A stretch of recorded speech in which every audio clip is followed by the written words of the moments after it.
안녕하세요. 크립토TV입니다. 오늘은 4대 천왕 코인 위주로 많이 모아가셔야 할 이유를 살펴보도록 하겠습니다. 저희 방송은 초긍정 낙관론자의 방송이긴 한데요. 반대편의 안 좋은 뉴스들도 좀 공평하게 소개해드리고자 이번 영상을 만들어 봤습니다. 오늘 새벽에 이런 뉴스가 나왔는데요. 사실 그냥 지나칠 수 있었지만 제가 일부 투자를 했던 시바이누라는 코인이 언급되길래 좀 깊게 파봤다라고 보시면 될 것 같습니다. 자, 테일러 모나한이라는 사이버 보안 전문가, 뒤에서 소개해드리겠지만 여자분이더라고요. 자, 이분이 주장하기로 북한의 IT 종사자들, 해커를 얘기하는 거겠죠. 자, 이분들이 스시 수압 등 디파이 프로젝트의 개발에 많이 기여를 한 것 같다라는 얘기를 했다라고 합니다. 특히 2020년도 올해 이때 투자하신 분들은 아시겠지만 디파이 서머라고 해서 디파이 코인들이 정말 미친 듯이 올라갔던 적이 있었습니다. 근데 그때 유명했었던 디파이 프로젝트 개발에 이 해커들이 다수 기여를 한 것 같다라고 주장을 했다라고 합니다. 그러니까 약간 찝찝해질 수 있겠죠. 해커들이 일을 했다라고 하니까. 그래서 언론의 기자들이 구체적으로 어떤 코인 프로젝트에 이분들이 관여했습니까? 라고 묻자 스시스와 토르체인, 연파이낸스, 하모니, 앵커, 시바이누 등을 언급했다라고 하거든요. 그러면서 이 북한 IT 종사자들의 이력서에 적혔던 7년의 블록체인 개발 경력은 허위가 아니다. 진짜니까 조금 조심할 필요가 있다라고 경고를 했다라고 하거든요.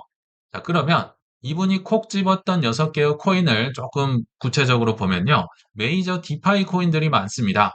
지금은 좀 주춤하지만 예전에 뜨거웠던 스시스왑이라는 코인도 있고요. 또 토르체인, 라자루스가 비트코인을 세탁할 때 주로 이용하는 이제 탈중앙화 거래소 코인이죠. 그리고 연파이낸스, 그리고 하모니, 앵커 프로토콜, 그리고 밑에 이제 시바이누까지 존재를 한다라고 하고요. 또 밑에 보시면 40여 개 이상의 디파이 플랫폼과도 연루됐다라고 주장을 한다라고 하는데요. 너무 작은 것들은 여기서 좀 논의를 하기가 어려울 것 같고 이 6개 위주로 한번 좀 알아보도록 하겠습니다. 근데 일단 이분이 주장을 한 거니까 사실인지 아닌지도 한번 확인을 해봐야겠죠. 근데 만약에 이게 사실이라면 디파이의 내부 개발자들, 이 프로젝트의 내부 개발자로 참여를 하면요. 이분들이 이제 초기 개발자이기 때문에 뭐 최악의 상상을 해본다면 악성 코드를 숨겨놨다가 뭐 몇 년 후에 이게 뭐 다시 살아나게 한다든지 이런 게 좀 가능할 수도 있다. 그러니까 약간 이제 소설을 돌려보면 좀 찝찝해질 가능성도 있을 수 있겠죠. 그래서 실제로 악성 코드를 심어서 이 내부 권한을 탈취했는지까지는 밝혀진 바가 없습니다. 그냥 추정이겠죠. 그렇지만 어떤 형태로든 내부 권한을 탈취를 해서 실제로 아까 6개 언급했던 코인 중에 하모니라는 코인은 22년도 한 6월쯤에 1억 달러 정도 해킹이 됐었습니다. 라자루스에 의해서 해킹된 건 이제 팩트인 것 같아요. 그것도 이제 브릿지가 해킹이 됐다. 그러니까 블록체인 자체가 해킹되는 경우는 거의 없다고 보시면 되고 이제 브릿지는 금고로 들어가는 통로 이쪽이 항상 좀 취약하거든요. 그래서 그쪽이 해킹이 된 적도 있었다. 그래서 뭐 조심할 필요가 있어라고 이분이 이제 주장을 했다라고 하는데 저는 이런 뉴스를 보면 항상 이런 거부터 파헤쳐 봅니다. 일단 이 사람이 누구야? 테일러 모나한이 누구야? 믿을만해? 이 사람이 뭐 위험하다면 위험한 거야? 그래서 요거부터 한번 확인을 해보면요. 저는 당연히 남자분인 줄 알았는데요. 여자분이고, 애 엄마시더라고요. 그래서 보안 전문가인데, 좀 실무가 강한 분입니다. 학력이 높은 게 아니라, 이 업계에 실무를 오래 했던 베테랑 분이다. 그래서 이분의 이제 경력을 한번 정리해 보면요. 초창기 웹3 개발 참여자, 특히 이더리움이 초창기 이제 생태계가 컸기 때문에 초기 개발자로 활동을 했었고, 실제로 2015년도에 마이크립토라는 이제 이더리움 생태계 지갑 회사로도 창립자로도 활동을 했었습니다. 지금은 메타마스크를 많이 쓰지만 그 전에는 마이크립토를 훨씬 많이 썼던 것 같아요. 그리고 뭐 컨센시스에서도 일을 했었고 메타마스크에서 초기 핵심 개발자, 특히 보안 쪽 설계를 하고 한 이제 실무자이기 때문에 어느 정도 실력이 있는 분이다라고 보시면 되고요. 지금도 보안 연구를 하고 해킹을 분석을 하고 뭐 북한의 해킹에 대해서 여러 이슈를 제기하는 근데 조금 다소 직설적이고 강하게 얘기를 하는 이제 버릇은 있다. 뭐 요거는 좀 참고를 해 주시면 좋을 것 같아요. 자, 근데 결론부터 말씀을 드리면 이렇다고 해서 그러면 우리가 투자한 만약에 뭐 시바이누 정도 투자를 하셨다면 하셨 분들은 계실 것 같은데 단기적으로 영향이 있을 것이냐? 저는 그렇게 보기는 어렵다고 봅니다. 단기적으로 이것 때문에 뭐 갑자기 북한이 해킹을 하고 뭐 이럴 가능성은 거의 이제 낮다. 왜냐하면 앞서 말씀드린 뭐 스시스왑이나 시바이누나 이런 곳들이 지금도 활발하게 이제 팀에서 진행을 하고 있고요. 또 타 팀들이 코드를 이미 수정을 하고 감사를 하면서 좀 많이 확인을 했을 가능성이 높다. 그래서 이게 당장 튀어나오거나 뭐 어려워질 가능성은 낮은데 그래도 중장기적으로 보면 약간은 찝찝해할 수 있다. 신뢰도가 조금 다른 코인들에 비해서 떨어질 수는 있겠죠. 왜냐하면 아까 말씀드렸듯이 이걸 백도어라고 하는데요. 악성 코드를 이렇게 숨겨놨다가 나중에 뭐 튀어나온다든지 뭐 해킹이 발생이 되면 이것 때문에 이런 거 아니야? 이런 이제 연계가 될 가능성이 있다. 그래서 중장기적으로는 조금 찝찝할 수 있다라는 걸 참고로 말씀드립니다. 거기에다가 자, 플러스 알파로요. 지금은 이제 트럼프 정부가 들어서면서 친크립토 정부가 다 들어왔는데요. 이게 언제까지 유지가 될 수 있을지 모르죠. 언젠가는 친크립토 정권이 이제 다시 반크립토로 교체가 될 수도 있고, 그러면 예전처럼 제재가 다시 나올 수도 있는데요. 그러면 이 북한에 연계된 사람들이 이렇게 관여한 크립토 프로젝트다 제재를 당할 가능성이 충분히 있습니다. 과거에도 수많은 사람들이 제재를 당했었잖아요. 대표적인 예가 토네이도 캐시 이 세탁하는데 사람들이 이제 해커들이 쓴다고 해서 이 개발자들, 설립자들 다 감옥에 넣었던 적이 있었죠. 지금은 뭐 가석방이 돼서 나왔지만요. 그래서 이렇게 이제 북한과 연계될 프로젝트로 연관이 될 가능성도 있겠다. 그래서 이런 점은 좀 알고 투자를 하자라는 마음에서 한번 조사를 해봤습니다. 자, 좀 더 구체적으로 가보면요. 그러면 앞선 6개의 코인들이 다 같진 않을 거 아니에요. 그래서 위험의 정도를 제가 한번 여러 AI를 돌려서 별로 한번 표시를 해봤습니다. 이 별이 많을수록 위험도가 높다라고 보시면 되는데요. 일단 전반적으로 6개를 쭉 보시면요. 아까 제가 뭐 잠깐 말씀드린 뭐 악성 코드에 의해서 뭐 해킹을 당했다든지 이런 거는 다 검증이 된 게 한 번도 없어요. 그런 이제 소설이라든지 이럴 수 있겠다라는 거지. 자, 팩트를 체크해 보면 일단 스시 수압은 위험도가 2개 정도 들어갑니다. 뭐 과거에 뭐 여러 좀 뭐 개발자 이슈가 있었지만 북한이 개입한 근거는 없다. 단순 운영 리스크였다. 그리고 토르체인은 좀 위험도가 높다라고 나와요. 왜냐하면 뭐 북한이 해킹을 해서 그런 게 아니라요. 탈중앙화 거래소이기 때문에 라자루스가 실제로 비트코인을 이제 수합하고 세탁하는 데 많이 이용을 합니다. 그래서 뭐 그것 때문에 위험도가 좀 있다고 보는 거지. 뭐 라자루스가 뭐 이걸 털어갔다 이런 건 아니에요. 그리고 연 파이낸스도 연루 증거가 없다. 별 2개를 줬고요. 하모니는 아까 말씀드렸던 브릿지 해킹 사태가 2022년도에 있었기 때문에 요거는 좀 뭐 리스크가 높다. 뭐 이렇게 지금 이게 좀 한번 이렇게 해킹을 당하면 신뢰가 회복되기는 좀 어렵죠. 그리고 앵커 프로토콜 요게 이제 테라루나 이 설계 실패로 인해서 붕괴가 됐지 뭐 이것도 북한 때문에 뭐 떨어진 건 아니다. 그리고 시바이누도 별 1개가 들어가 있네요. 밈코인 구조 리스크가 있다. 그러니까 북한과 관련성이 있어서 위험한 게 아니라 그냥 밈코인이기 때문에 리스크 별 하나를 줬다. 뭐 이렇게 좀 보시면 될 것 같습니다. 네, 그래서 앞서 말씀드린 뭐 악성 코드를 심어가지고 이걸로 어떻게 뭐 내부 구조 권한을 훔쳐오고 이런 것보다는 제가 생각할 때는 이런 리스크가 더 있을 것 같아요. 현재도 현업에 이 코인 프로젝트들에 북한의 해커들이 들어가 있을 가능성이 전 충분히 있다라고 봅니다. 과거였으면 뭐 수년 지났으면 조금 이제 안전해질 수 있겠지만 현재도 활동할 수 있다. 이거는 조금 리스크가 있을 수 있겠죠. 그래서 이분들이 그러면 이 뭐 디파이나 이런 프로젝트의 내부 구조를 잘 안다든지 정보를 안다든지 이럴 가능성이 있어요. 한 예로 최근에 한번 소개해 드렸는데요. 예전에 테라루나에 인턴을 하러 들어갔던 뭐 한 분이 계셨죠. 자, 인턴을 해서 테라루나의 정보를 다 파악한 다음에 퇴사를 하고 제인 스트리트라는 뭐 마켓 메이커이자 피도 눈물도 없는 그곳에 취업을 했었습니다. 그러니까 테라가 언제 가장 취약한지를 잘 알고 있었겠죠. 그래서 가장 취약했을 때 이제 10분 만에 제이스트레이트에서 막 공매도를 쳐가지고 이게 소송 과정에서 다 드러난 겁니다. 그러니까 공매도를 쳐서 이제 테라 루나를 보내버리고 제인 스트리트는 큰 수익을 보고 이런 시나리오 비슷한 게 이론상으로 존재할 수 있다라는 겁니다. 그래서 지금도 일하고 있을 가능성은 이거는 조금 찝찝할 수 있다라는 생각이 드는데요. 그럼 이거를 막을 수 있느냐? 코인의 지금 특성상, 채용의 특성상 조금 어렵습니다. 왜냐하면 탈중앙화를 지향하고 있기 때문에 일단 크립토 쪽은 빨리빨리 채용을 하고 교체도 빨리빨리 합니다. 그리고 익명성이 보장이 돼요. 그냥 성과가 있고 실력만 있으면 그냥 훅 들어왔다 훅 나갔다가 거의 프리랜서로 일하는 분들이 많거든요. 그래서 구조적으로 이런 북한 사람들을, 해커들을 걸러내기가 현재로서는 좀 어렵다. 그럼 어떻게 돼야 되느냐?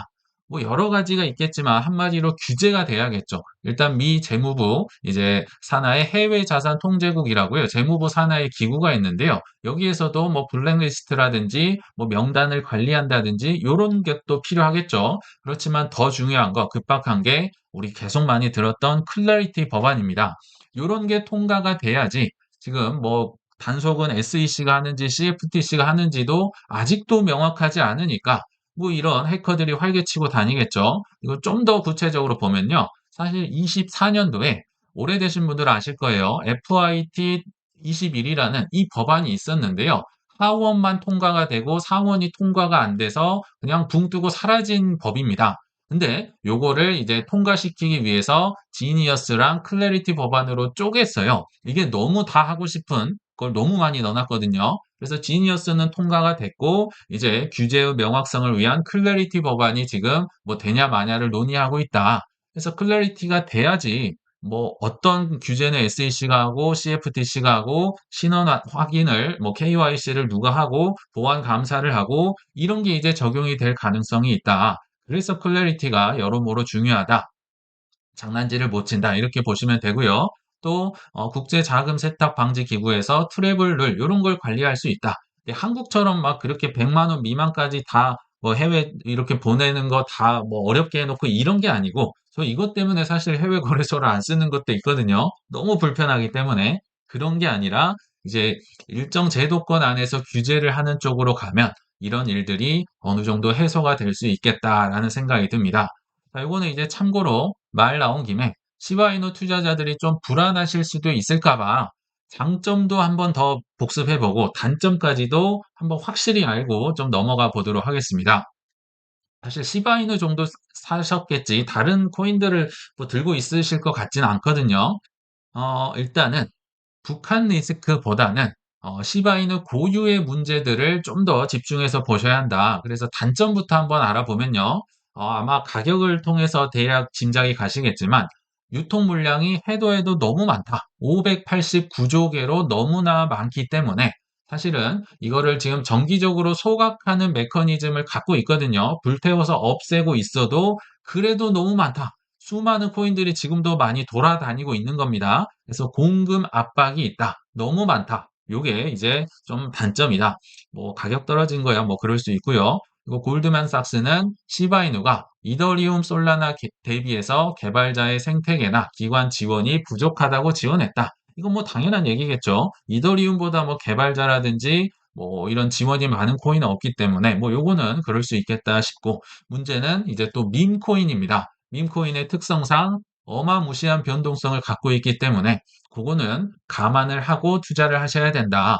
이런 단점도 있다라는 건데요. 자, 그러면 한번 좀 더 정확하게 짚고 넘어가겠습니다. 도지가 있고 시바이누가 있죠. 그럼 도지랑 차이점은 뭐냐? 이 친구도 가격 싸가지고 뭐 좀 위험해 보이긴 하는데, 자, 결정적인 차이가 있어요. 비슷한 것 같아도 좀 다릅니다. 일단 도지코인은 시가총액 9위에 랭크가 됐고요. 여기 맥스 서플라이 보시면요. 무한대입니다. 무한대로 발행을 할 수 있어요. 그러면 이거 좀 큰일 나는 코인 아니야? 참고로 이더리움도 무한대거든요. 자, 무한대라고 해서 뭐 걱정하실 게 아니라 매년 50억 개의 이제 코인을 고정적으로 발행을 합니다. 이거는 불변이에요, 불변. 매년 50억 개씩 발행이 계속 죽을 때까지 나온다.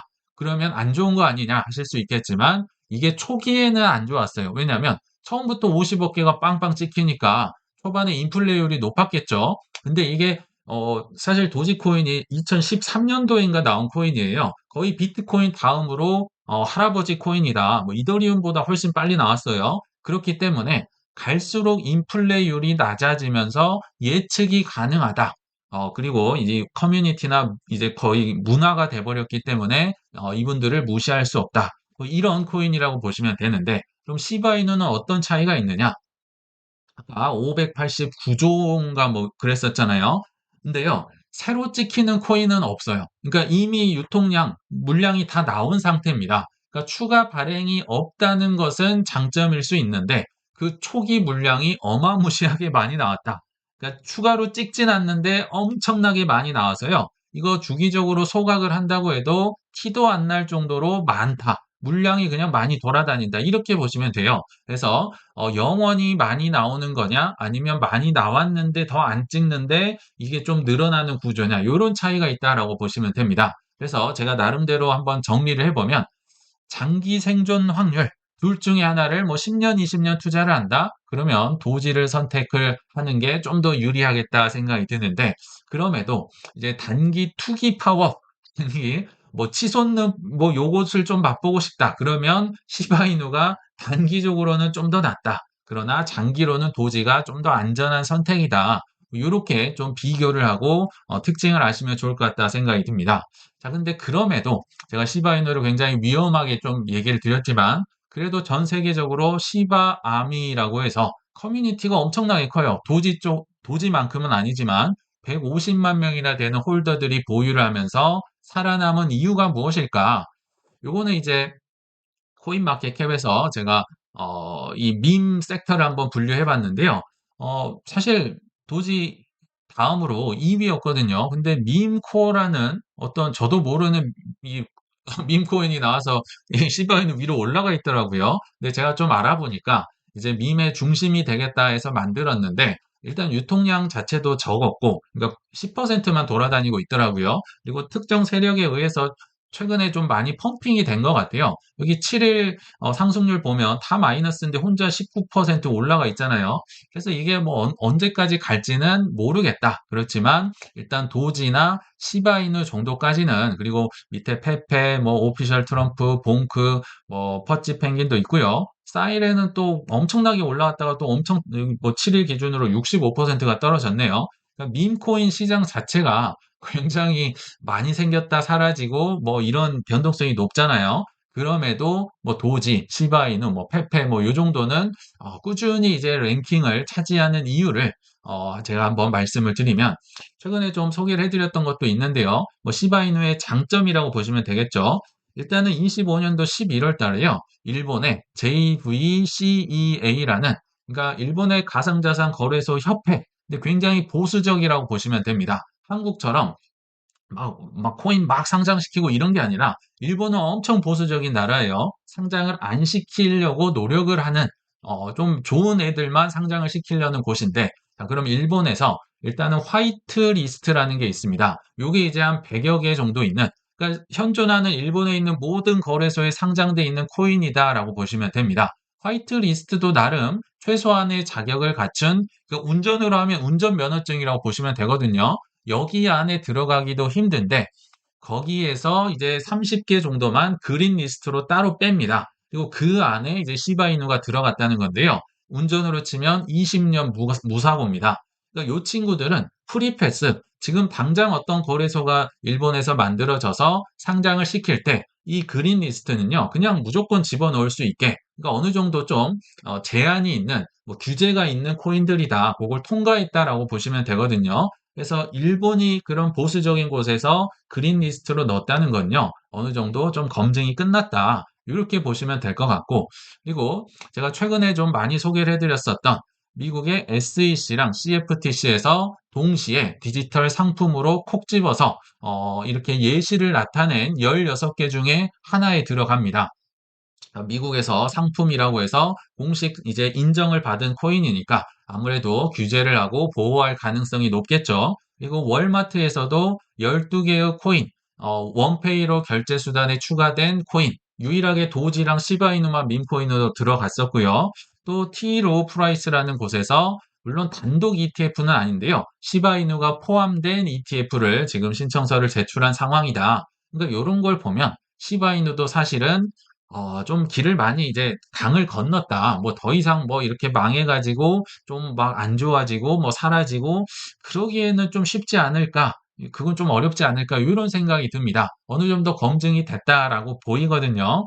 자, 근데 그럼에도 불구하고입니다. 그럼에도 불구하고 크립토는 초기고 무슨 일이 일어날지 모르죠. 그래서 그레이스케일이요. 2018년부터 현재 기준으로 시가총액 높은 코인들을 이렇게 나타낸 것 같아요. 그래도 위쪽에 있는 그러니까 26년도 기준으로 좀 탑5, 탑4, 뭐 4대 천왕 얘기를 했었잖아요. 거기에 이제 BNB가 여기 포함이 돼 있는데 아무튼 큰 코인 위주로 가셨으면 좋겠다라는 생각이 듭니다. 왜냐하면 우리 2018년도 왼쪽 한번 쭉 보시면요. 이때부터 투자하셨던 분들은 다 아는 코인입니다. 여기 뭐 4위에 비트코인, 캐시, 라이트코인, 뭐 아이오타, 넴코인, 넴은 추억이네요. 대시코인, 모네로, 네오, 비트코인 골드, 퀀텀, 이오스, 뭐 이 수만 이더리움 클래식, 아이콘, 뭐 버지, 시아버지 있었죠. 예전에 시아랑 버지 코인들. 요런 코인들이 있었는데요. 대부분 다 사라지고 없어지고 지금 비트, 이더, XRP, BNB, 솔라나 뭐 이런 게 이제 상위로 남아 있는데요. 여기 보시면 비트코인은 이제 항상 시가총액 1위를 차지했었고요. 이더리움도 잠깐 태어났을 때 이제 초기에 XRP에게 이제 뺏겼지만 2위를 좀 유지를 하고 있고 근데 그럼에도 비트랑 이더도 숱한 이제 시련을 겪은 거죠. 과거에는 아무 코인도 없었으니까 비트코인만 있었으니까 이 친구들도 생존을 이제 논했던 단계지만 이제 뭐 여기에서 볼 때는 굉장히 안정적으로 보이고요. 자, 여기 보시면 XRP도 제가 빨갛게 표시를 해봤거든요. 태어날 땐 잘 태어났는데, 이게 이제 은행권에 영향을 미칠 수 있으니까, 뭐 SEC에서 소송을 하고 하면서 빨간색이 2위에서 6위까지 추락을 하면서 한때 나락을 갈 수도 있었습니다. 근데 결국은 이제 승소를 23년에 뭐 부분 승소를 하면서 올라오면서 결국은 3위를 차지했잖아요. 그러니까 죽음의 골짜기를 견딘 코인들은요, 이제 웬만하면 살아갈 생존 가능성이 높다라고 보시면 됩니다. 그리고 파란색의 솔라나 코인도 보시면요. 21년도에 혜성처럼 나오면서 뭐 4위까지, 시총 4위까지 치고 올라갔었죠. 근데 FTX가 무너지고 하면서 쭉 뭐 10위권 거의 밖으로 밀려나면서 정말 솔라나 죽는 줄 알았죠. 그렇지만 결국은 살아나면서 솔라나도 어느 정도 안착이 됐다. 그리고 BNB, 이제 보라색 코인인데요. 아시겠지만 바이낸스도 이게 중국계니까 숱한 위기를 뚫고 기어이 이제 계속 우상향하면서 살아남았다. 그래서 이 5개 정도는 그래도 괜찮을 것 같은데 이제 좀 작은 코인들은 그래도 좀 비중을 작게 하셨으면 좋겠다 생각이 들어서 한번 말씀드려 봤습니다. 그래서 오늘 결론을 맺으면요. 코인 전체가 사실 제도권의 초기 자산이라 지금 조금 주춤할 뿐이지 이미 다른 자산의 변동성을 사실 압도합니다. 그러니까 욕심을 많이 부릴 필요가 없어요. 사실 이걸로도 충분히 많이 벌 수 있다. 4대 천왕으로도요. 단 생존을 하셔야 된다. 이게 중요합니다. 그래서 이 안에서 뭐 더 큰 레버리지나 뭐 작은 거에 올인을 하시기보다는 어느 정도 검증된 코인 위주로 최대한 쌀 때 꾸준히 축적해 가시길 바라면서 이만 마치겠습니다. 시청 감사합니다.